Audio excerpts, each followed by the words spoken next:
Hello, this is Jackie with Saved by Faith, reading the devotional called The Faith I Live By.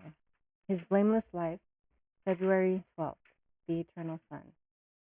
Hereafter I will not talk much with you, for the prince of this world cometh, and hath nothing in me. John 14:30.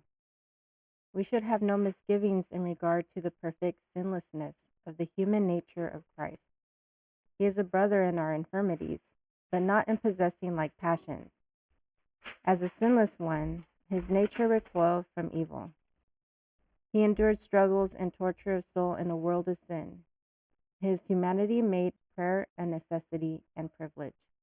He could have sinned, he could have fallen, but not for one moment was there in him an evil propensity. In taking upon himself man's nature in its fallen condition, Christ did not in the least participate in its sin. He was subject to the infirmities and weaknesses by which man is encompassed. He was touched with the feeling of our infirmities and was in all points tempted like as we are, and yet he knew no sin. He was a lamb without blemish and without spot. Could Satan in the least particular have tempted Christ to sin, he would have bruised the Savior's head. As it was, he could only touch his heel. Had the head of Christ been touched, the hope of the human race would have perished. Divine wrath would have come upon Christ as it came upon Adam.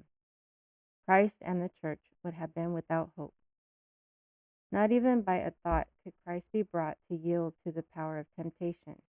Christ declared of himself, "The prince of this world cometh and hath nothing in me." Jesus did not allow the enemy to pull him into the mire of unbelief or crowd him into the mire of despondency and despair.